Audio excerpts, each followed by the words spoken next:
코스트 디프로그래밍이라는 제목으로 어, 진행을 하겠습니다.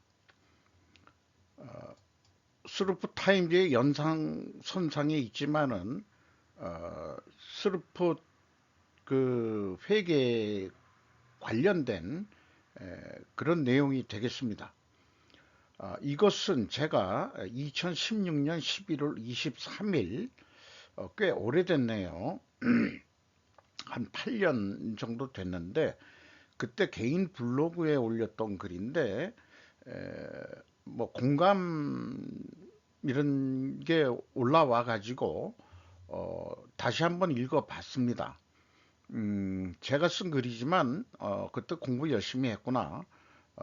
그래서 복습하는 기분으로 그때는 글로만 한 거니까 저의 그 읽어가면서 스스로 자기 학습 효과를 좀 내볼까 합니다.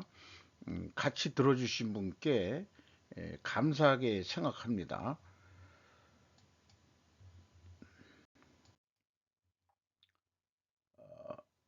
소 제목으로 표준에 의한 쇠뇌, 읽어보는 내용으로도 좀 충분하지 않을까 싶습니다. 디프로그래밍이란 쇠뇌에서 벗어나게 하는 심리적 용어이다. 최근 국가 자체를 리세팅해야 한다는 불만이 들린다. 이 정도 수준이면 재건국을 해야 한다는 수준으로 수용하겠다는 뜻으로 들린다. 법치국가인데 법 집행이 권력에 유린당했다는 것이다. 법은 국가를 다스리는 표준이다. 그렇다면 표준이란 무엇인가? 예를 들어 품질 경영 시스템, 환경 경영 시스템, 보건 안전 경영 시스템 등 아이소에서 주도하는 국제 표준이 있다. 회계에는 국제 회계 표준 IFRS가 있지요. 이 표준들은 세계 각국의 대표들이 모여서 재개정한다고 하지만 내막을 들여다보면 소수의 주도하는 강대국이 있습니다. 특히 국제회계 표준은 미국이 주도합니다. 기술 표준에서도 시장을 지배하는 기업의 기술이 국제 표준이 되는 것을 전문적인 용어로는 또 디팩토라고도 얘기를 하고 있습니다. 세계를 지배하는 강대국의 표준을 사용하게 되면 그 표준의 의존성이 생깁니다. 군사력에 의한 평화 지배는 외교에서 자주 노선과 추정 노선의 문제로 또 귀결이 되죠. 이는 심리조작 문제에서 자립과 의존의 문제로 결국 귀결되며 심리조작에서 얼마나 주체적으로 살아갈 수 있느냐가 핵심인 것과 마찬가지라고 할 수 있겠습니다. 일단 국제표준을 사용하게 되면 그 틀을 벗어날 수 없다. 자국의 형편에 맞게 수정한다고 하더라도 프레임워크 베이스 원칙을 벗어날 수 없는 거죠. 그런데 회계 표준의 기저에는 원가 표준이 있습니다. 100년 이상 세계에 통용되면서 이 원가 표준이 기업들이나 모든 조직에 있는 사람들에게 알게 모르게 쇠뇌를 시켜 놓았습니다. 즉 심리 조작을 당하고 있습니다. 그 심리에 의해 행동도 나타나는데 그것을 경영이라고 부를 수 있겠죠. 어떠한 경영 혁신도 이 원가 조작 심리를 벗어나지 못하고 있다고 8년 전에도 저는 그렇게 인식을 했습니다. 딱 하나 정면 대응한 경영 이론이 있는데 그것이 바로 제약이론 경영이 되겠습니다. 심리 조작의 비밀의 저자 오카다 다카시는 다음과 같이 소개하고 있다. 개인이 주체적으로 책임 있는 선택을 하는 것이 더욱더 어려워지는 시대가 되었다. 때문에 항상 자신의 머리로 생각하는 습관을 지니고 더불어 자신에게 안전지대가 되는 존재들을 소중히 할 필요가 있다. 방어를 단단히 하고 경계태세를 강화한다고 하더라도 아무 문제가 없다고 장담할 수는 없습니다. 환상의 적과 싸우지 않기 위해서도 불안에 쫓겨 과잉 반응, 과잉 반응하지 않는 것도 중요하다고 그렇게 지적을 해주고 있습니다. 그러나 내가 생각하기로는 조직에서 일하는 사람들이 원가 심리로 세뇌되어 있기 때문에 그것을 안전지대로 인식하고 있다고 저는 보여지는 거죠. 왜냐하면 현재 살고 있는 것이 살만하면 인간은 크게 변하려 하지 않기 때문일 것이라고 저는 생각하고 있습니다. 원가 심리로 형성된 회계 표준을 통해 주식시장에서 그 기업을 평가해서 주식을 사고 팔는다고 저는 그렇게 관찰을 합니다. 제일물산과 삼성의 합병도 그 기준은 주식 시가였죠. 혹독한 비평가는 자본 주식시장은 국가가 내놓고 하는 사기라고 부르기까지 했습니다. 그는 다음과 같이 질문을 던진다. 지나치게 많은 정보와 물질에 노출되어 항상 욕망이 자극받고 불안을 느끼며 다양한 형태로 심리 조작을 받으면서 살아가는 현대인에게는 이제 자유의사로 불릴 만한 것이 거의 없을지도 모른다. 아마 현실 수긍을 하시는 부분들도 좀 많이 있지 않을까 싶어요. 그래서 이런 표현을 보고서 제가 이번에 새로 삽입을 한 건데, 정보의 바닷속에 익사할 지경이다. 건초더미에서 바늘 찾기에 비유될 만하다. 어, 인간의 정신이 발랄하고 건강한 상태를 유지하려면 역시 주체성과 자유가 필요한 것 아닐까. 일본에서 총리가 외교 자주 노선을 강조했을 때 그 총리의 임기는 대부분 단명으로 끝났다고 합니다. 현재 그 글을 쓸 당시에는 아베 총리가 수상이었는데 장수하고 있는 노선이 무슨 방향인지 알 수 있을 것이다. 음, 미국 추종 노선이죠. 주체성 있지만은 안 내세우죠. 그 추정을 하면서 또 자유를 나름대로 또 그 구속 속의 자유라고 그러죠. 또 그 우스갯말로 구속 속의 자유란 것은 엄처시아에 사는 사람들도 그렇게 얘기하죠. 마누라의 모니터링 속에서 사는 게 그나마 행복한 거다라고. 혼자 살면 얼마나 불쌍하겠냐 이거죠. 노무현 대통령의 말로하고 비유가 됩니다. 이것은 그때도 그렇게 생각을 해봤다는 얘기예요. 8년 전에도.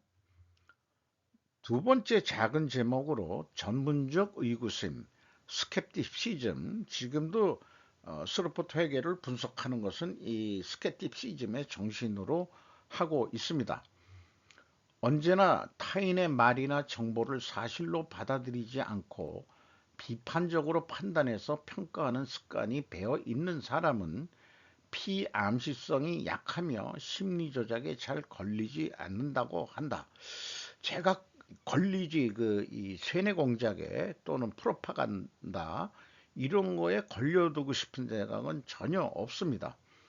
나를 나는 이를 지혜의 심리학에서 말하는 회피 동기와도 일맥상통한다고 생각합니다. 의존성이나 피안십성이 높은 사람은 과잉 적응이 일어나기 쉽다. 과잉 적응 중에서는 히스테리라는 것도 있죠. 히스테리는 꼭 뭐 여자만이 히스테리 같은 여자다 이렇게 얘기하는데 그것만은 아니겠죠. 제조업에서 태동한 원가 심리가 굳이 적용할 필요 없는 서비스에서까지 원가 회계를 사용하는 과잉 적응이 일어난 현실에 비유해 볼 수도 있겠다. 무연사회라고 불리는 현대사회에서 심리조작에 좌지우지되는 사람들이 늘어나는 것은 전혀 이상한 일이 아니라고 한다. 우리가 정치에서도 심리조작에 많이 걸려드는 현실도 우리는 자각을 해야 될 것 같아요. 그래서 학연, 지연, 혈연을 그토록 형성하려고 하는 것인가? 그것도 모자라서 권력연까지 거기다가 종교연과 상호 연결까지 가지려고 한다. 뭐 전에 8년 전에 그 정리한 글이지만 지금도 변함이 없습니다. 자신들은 심리 조작을 당하지 않겠다는 심산일까? 아, 그런 그 연결고리를 만들어서 나름대로 그 안에서 주체성과 자기 주체성과 자유를 누리려고 할지도 모르죠. 구속 속의 자유라고 제가 표현하는 어떤 끼리끼리 모인다, 뭐 이런 류도 얘기가 되겠죠. 마음을 지탱해주는 안전지대를 갖지 못한 사람들 중 스스로 심리 조작의 제물이 되려고 하는 이들도 또한 적지가 않다고 그러네요. 이번 미국 대선에서 자유무역으로 빈곤층이 된 앵글로 색슨 백인층들이 오히려 트럼프에게 표를 던진 현상과 무관하지 않을 것이다. 그렇게 그때는 비유를 해 봤어요. 세 번째, 정면 대결. 원가 지배 심리의 정면 대결한 선구자가 있다. 제약 이론을 제시한 골드랩 박사이다. 그는 원가 회계는 경영의 제1의 적이라고 했다. 그가 대안으로 제시한 스루풋 어카운팅, 스루풋 회계는 제약 이론 도구의 하나이다. 이하 TA로 표기. 나는 TA가 원가 회계를 디커플링 했다고 정의했었다. 지금도 이 디커플링 용어는 제가 써먹고 있죠. 그때 디커플링이라고 했는데 이제 미중 디커플링이 나중에 미국 애들이 이거를 또 이용하고 있는 용어로 썼죠. 그래서 디커플링 너무하다. 중국 애들이 그러니까 디리스킹이다. 이렇게 또 말을 바꿨죠. 원가는 재료비 더하기 노무비 더하기 경비로 구성된다. 실무적으로는 간접 부분 원가가 직접 부분에 배부되는 복잡한 과정이 있습니다. 이를 재료비를 디커플링해서 매출에 순수 변동하는 금액으로 스루풋을 계산하는 방법이죠. 나머지 노무부 경비는 고정비로 인식을 합니다. 이 단순한 방법이 원가 지배 심리를 벗어나 수익을 창출하는 아이디어의 출발점이 됩니다. 디프로그래밍의 핵심은 반증이며 세뇌된 신념이 부서질 때까지 논쟁을 해서 격파한 일이다. 이렇게 그 원형을 해 왔습니다. 어찌 보면은 패러다임의 싸움이다. 제약이론 경영으로 효과를 본 기업이 일회성으로 끝나는 경우를 디프로그래밍의 결과와 비교할 수도 있겠다. 일시적으로 성공한 것처럼 보였던 탈세뇌가 허무하게 무너지는 것은 디프로그래밍 기법이 지닌 결함에 의한 필연적인 결과라고 할 수 있다고 하네요. 양가 감정이라는 표현이 나왔는데 양가 감정의 한쪽을 압살하려고 해도 그렇게 되지 않는 것이 인간의 마음이기 때문이라고 설명하고 있다. 그렇기 때문에 실패해서 지혜를 배워야 된다라는 화두가 또 나오게 되죠. 양가 감정이란 것이 바로 제약이론 사고 프로세스에서 얘기하는 갈등 구조이다. 또는 대립 구조라고 요즘은 갈등보다도 대립 구조라고 표현을 하고 있습니다. 제약이론은 갈등 구조도를 통해 갈등을 해소합니다. 갈등은 근본 원인을 제거해야지만 재발되지 않습니다. 그러니까 그 디프로그래밍에서 쇠뇌에서 풀려났다고 했는데 옛날로 돌아가는 그런 게 있죠. 그 스톡홀름 신드롬인가 그런 증후군인가 거기에서도 납치를 당했는데 그쪽에 동조하는 그런 것도 뭐 비유를 한번 또 들어볼 수도 있긴 있겠어요. 거기서 이 구출돼서 나왔는데 에, 그쪽으로 다시 쏠리게 되는 거라든지 뭐 이런 것도 하나 예로 들 수 있지 않을까 생각합니다. 또 하나 말뚝을 박아야 할 것은 바로 평가 지표의 변경이 일어나야 한다는 것이에요. 어, 그러니까 그 어떤 그 탈세뇌를 했을 때 평가 지표를 바꿔줘야 된다 이거죠. 심리 조작에서 잘한 것에 대해 칭찬과 격려를 하듯이 그렇게 칭찬할 수 있는 평가 지표를 적용하면 됩니다.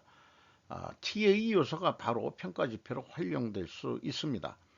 스루풋, 인벤토리, 인베스트먼트, 오퍼레이팅, 익스펜스 세 가지다. 이를 토대로 몇 가지 추가적인 평가 지표를 만들어낼 수 있습니다. 이제 심리 조작에서와 같이 디프로그래밍 역선의 기법을 사용해야 할 것 같다. 나는 원가 세계에 사는 사람들이 숲은 보지 못하고 나무만 본다는 것에 공감하고 있으며 그들이 먼저 숲을 보게 하는 방법으로 재무제표를 이용한 파이낸셜 스루풋 어카운팅이라고 그때 명명을 했는데 왜 그러냐 그러면은 거기에 현금 재무제표까지 제가 넣기 때문에 그렇습니다. 꾸준히 개인 브로그를 통해 알리고 있다. 나는 원가가 공개될 때까지 디프로그래머가 될 것이다. 그때도 그렇게 결심해서 지금까지 행동으로 이어져 왔죠.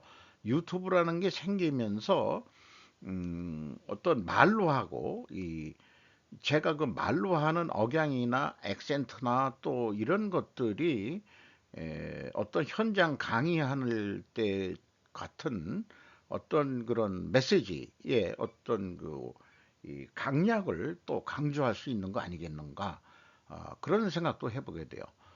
자, 그래서 이렇게 1, 2, 3 장을 통해서 현실적인 접근을 어떻게 할 것이냐 하는 과제에 도달하게 됐습니다.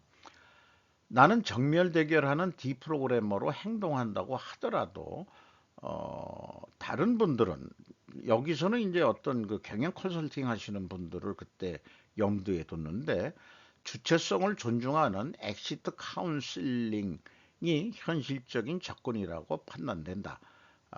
그 피컨설팅 회사에 그 사람들의 이 주체성은 그래도 존중하면서 그쪽이 돈을 주는 사람들이니까 저는 그런 이익을 생각 안 하고 우선 지금 비판을 하고 있기 때문에 좀 문제가 있는 거죠. 솔직히 돈벌이로서는 잘 안 되는 게임에 저는 왜 스스로 발을 들여놨는지 모르겠습니다. 엑시트 카운슬링은 수용과 공감으로 신뢰관계를 만드는 것이 핵심이라고 합니다. 기업 내 조직 간의 신뢰관계를 회복하는 데 중점을 둔답니다. 현재 조직 내 문제는 원가 심리가 조직 간 갈등을 일으키고 있죠. 어, 신뢰할 수 있는 관계를 되찾으면 구태여 원가 심리에 의존할 필요가 없어지는 것이다.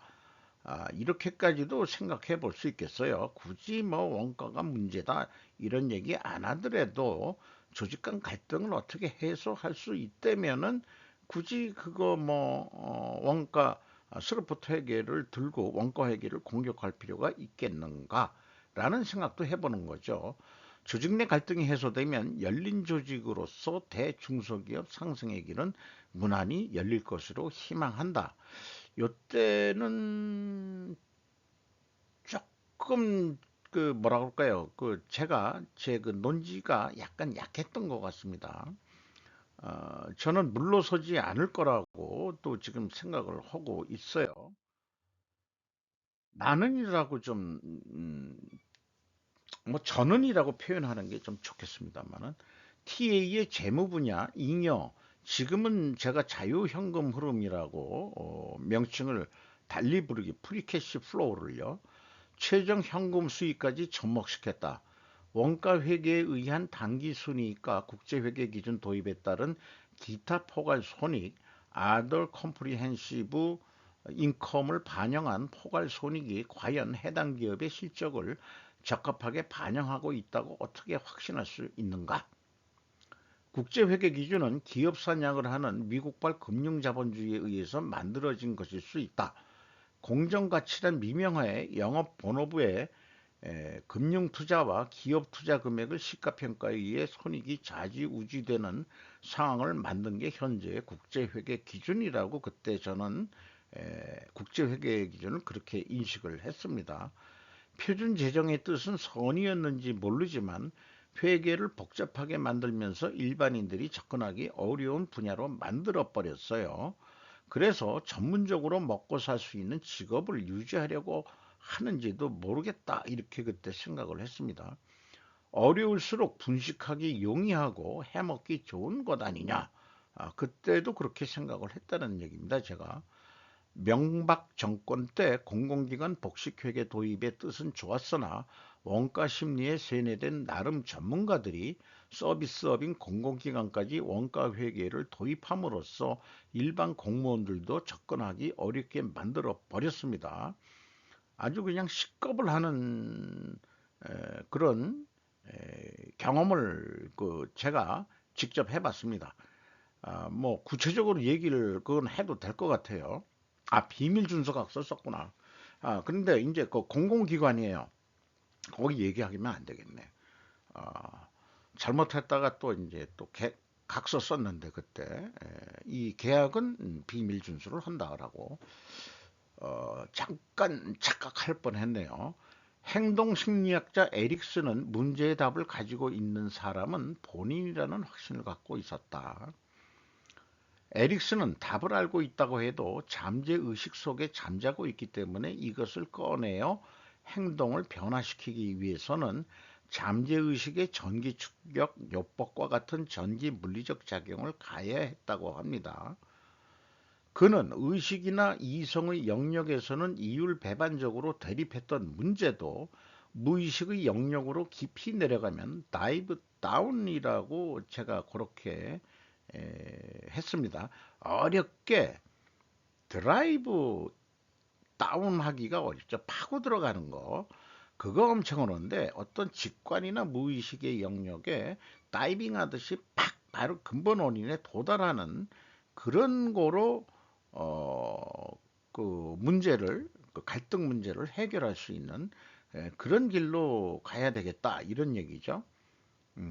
그래서 대립을 극복할 수 있는 진정한 답을 만날 수 있다고 생각했습니다. 갈등 대립 해결이 무의식 속에 있다? 요거는 이제 제가 이번에 중간에 다시 넣은 거예요.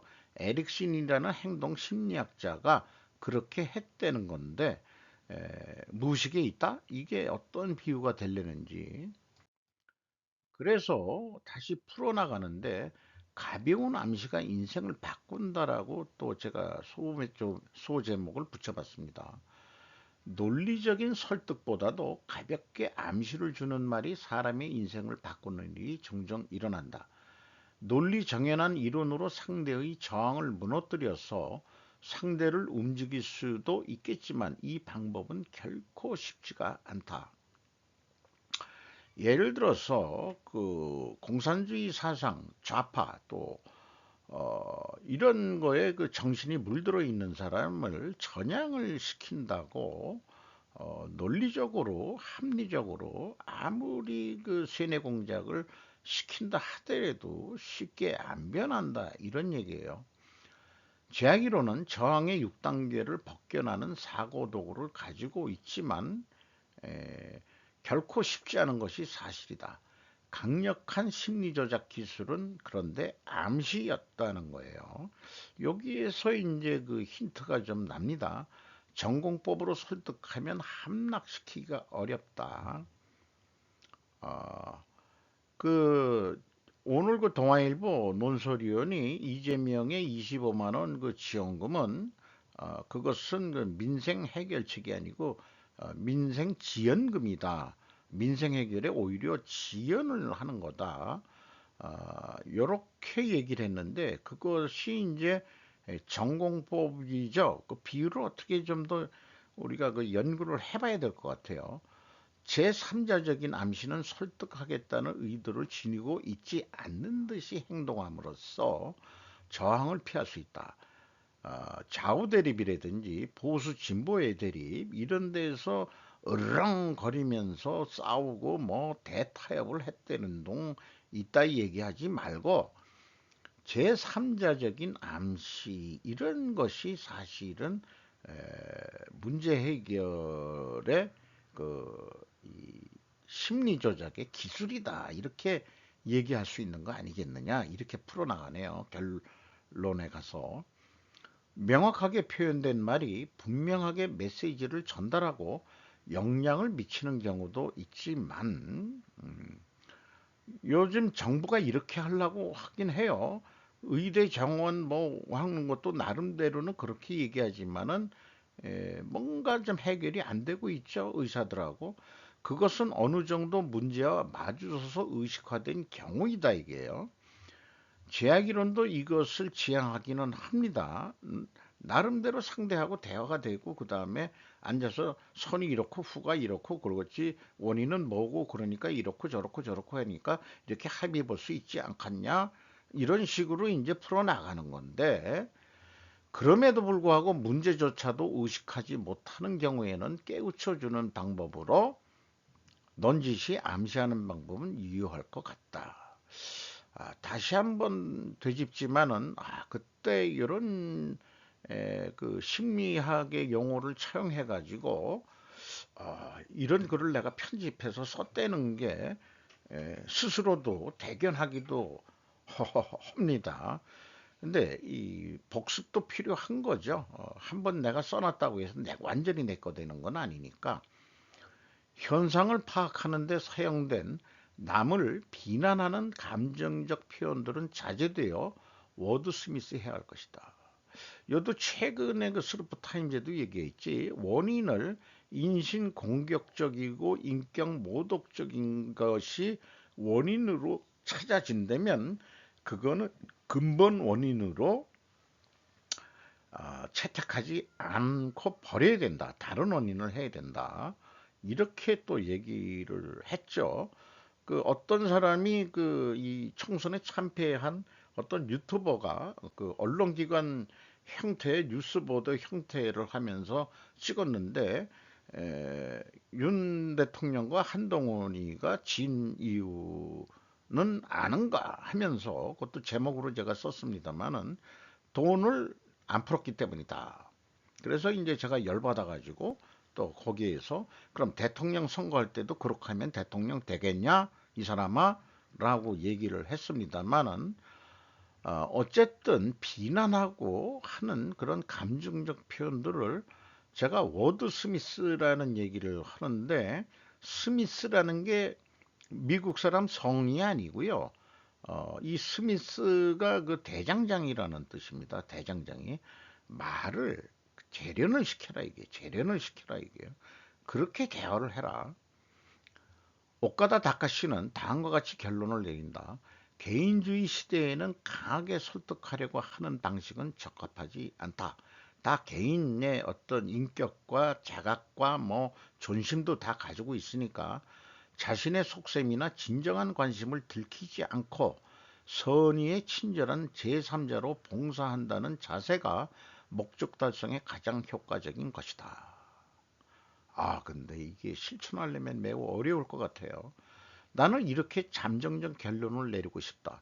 이론은 정면 대결은 하되 행동은 제3자적 암시가 타당할 것이다. 회계를 모르는 일반 사람들도 원가 심리에 세뇌되어 있다는 것을 인식했으면 좋겠다.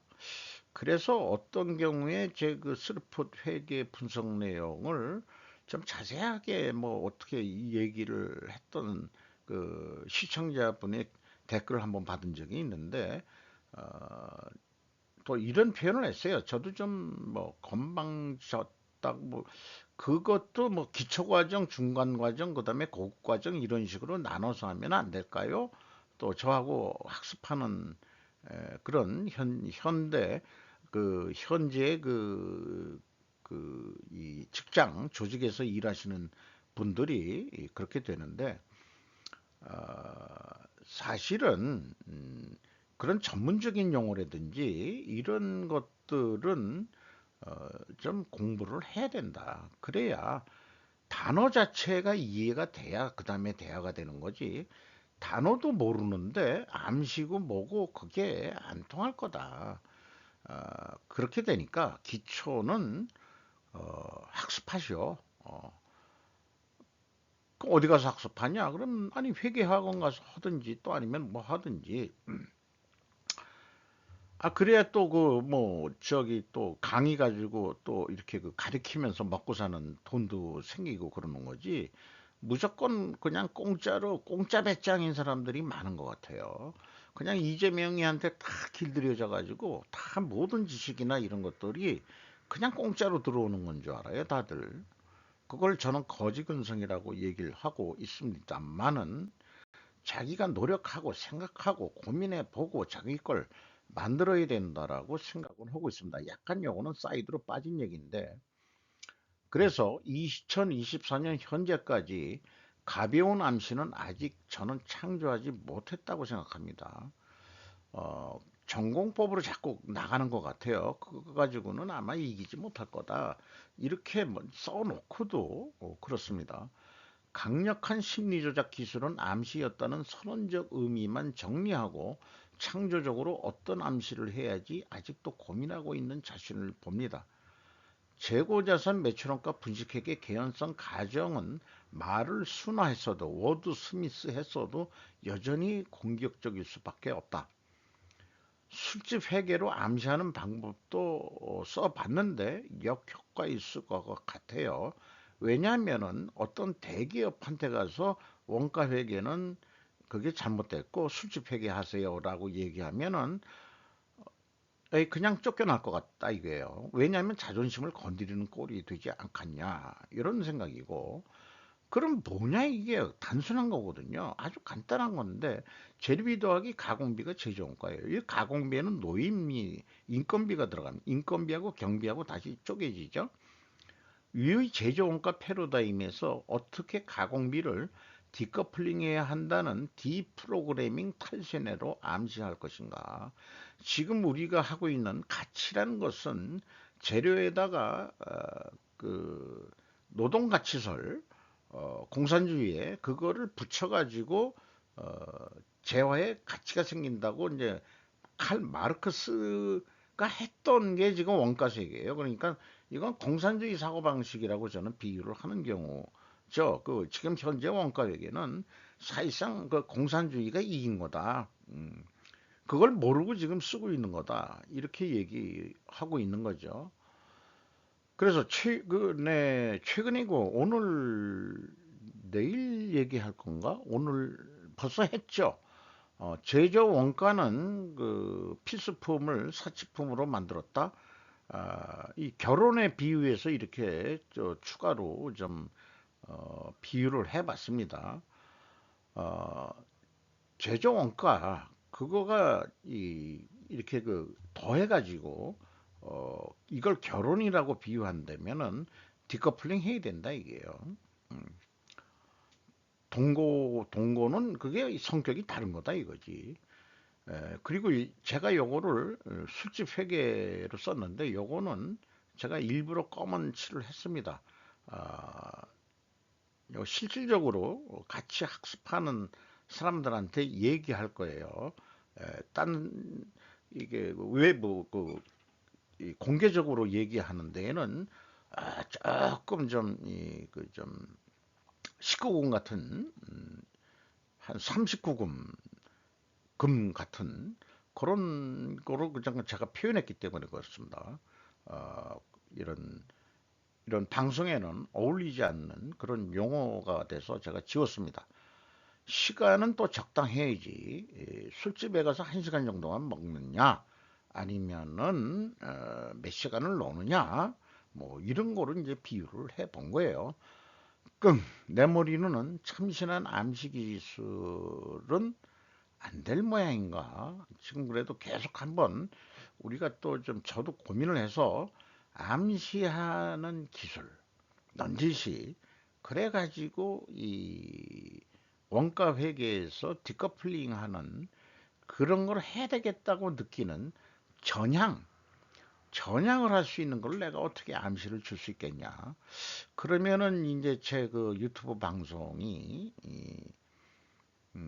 좀 빛을 발할 것 같은데 그 전까지는 좀 소수의 지금 시청해 주시는 분들이 애용해 주시는 거 있지만은 그 소수를 위해서 저는 시간과 노력을 계속 투자하지 않을 수밖에 없습니다. 예, 최근에 어디 뭐 또 학습용으로 정리한 건데 여기에다가 이제 추가로 덧붙였어요. 원가 회계 기반 회계 처리 기준의 불합리성이라고 해서 이것도 그냥 읽는 것으로 하겠습니다. 회계 처리 기준 위반을 다른 말로 분식회계라고 부른다. 그 발생의 근본 원인은 고의성 등의 원인을 떠나서 근본 원인은 원가 회계이다. 고의적인 불식회계다 뭐 이런 얘기 하지만은 그 사람들이 그거 하고 싶어서 했겠냐? 근본 원인은 원가 회계가 그런 구조를 가지고 있기 때문에 그 유혹에 넘어갔을 뿐이다. 저는 그렇게 이제 변호사라면 그렇게 변명을 해주고 싶다 이게요. 시장 가치 평가 등 여러 평가 방법이 있지만 원가란 개념 자체가 가공비를 배부하는 것에서 출발한다. 그걸 가치가 있다고 개념 정의를 한 원가 회계는 사실 공산주의 노동가치설에 세뇌되어 있는 셈이다. 시스템이 잘못되었다면 이제 시스템을 혁신하지 않으면 안 된다. 스루풋 회계는 재고자산에 관한 한 분식회계를 출발부터 불식시킨다. 여기에 수주산업에 대한 매출인식 질문을 던지지 않을 수 없다. 미청구공사 회계 처리 기준은 사실 아직 청구하지 못한 공정 진행률을 임의로 책정, 매출로 인식하라고 허하는 회계 기준이야말로 분식 그 자체 아니냐. 따라서 회계 처리 기준 경계선상에서 임의성이 발생하지 않을 수밖에 없다. 이렇게 제가 정리를 했었어요. KIFRS 1115 기간에 걸쳐 발생하는 수익에 대한 회계 처리 기준은 사실상 불합리한 기준이라고 저는 생각합니다. 정부의 기업에 대한 규제 개혁 운운하는데 정말 근본은 건드리지 못하고 있습니다. 미 청구공사의 매출 인식은 미래의 이익을 현재에 가져온 것으로 국가에 비유하면은 미래 세대의 부를 현재에 가져와 그 혜택을 누리고 미래 세대를 공공에 빠뜨리는 것이다라고 이것도 몇 년 전에 정리한 건데 최근에 동아일보 논설위원이 요 표현을 차용한 것 같이 미래 세대 것을 훔쳐온 것이다. 라는 쪽으로 지금 일회성으로 끝나기 때문에 그렇다. 어, 민생을 해결하기 위해서는 지속적으로 그 수입이 들어올 수 있는 그런 정책을 만들어야 되는 거지. 그런 생각을 해보게 돼요. 문재인 정부 때 일자리 창출 많이 운운했지만은 소득주도 해가지고 사실은 돈 풀어주는 거를 그 소득주도 뭐 일자리 창출을 이렇게 했지 노인 일자리를 많이 만들었다 해서 이제 정부 자금 가지고 뭐 했는데 사실 까놓고 거기에서 동원돼 가지고 일하는 그 늑다리들 그 할배들 그 뭐 도로 청소한다고 그냥 무슨 집게나 뭐 이런 거 가지고 조끼 입고 한 2시간 놀다가 들어가도 돈 받는 그런 식으로 그 일자리 창출했다고 통계 조작까지 하는 그런 정권이었으니까 현 정권은 그런 쓸데없는 돈 안 쓰고 이 재정 적자 줄이기 위해서 노력을 하는데 이게 이제 재명이 같은 애들이 이제 대권 야욕이 있으니까 이제 자기네들 그 여기 총선에서 이겼으니까 돈 푸시오 뭐 만난다며요. 그렇게 되는데 그거 저도 그 공짜로 풀어서는 안 된다. 이제는 그 IMF도 이제 그만둬라. 그렇게 얘기하는 거 아니에요. 미국도 너무 많이 풀었어요. 그래가지고 인플레 되니까는 지금 금리 팍팍 올리고 뭐 그러고 있는 건데 사이드로 좀 빠졌습니다만은 어, 골자는 이 원가에 세뇌된 우리의 이 세계를 디프로그래밍, 탈세뇌가 되기를 희망하면서 제가 8년 전에 쓴 글을 한번 복습해 보는 시간을 가져봤습니다.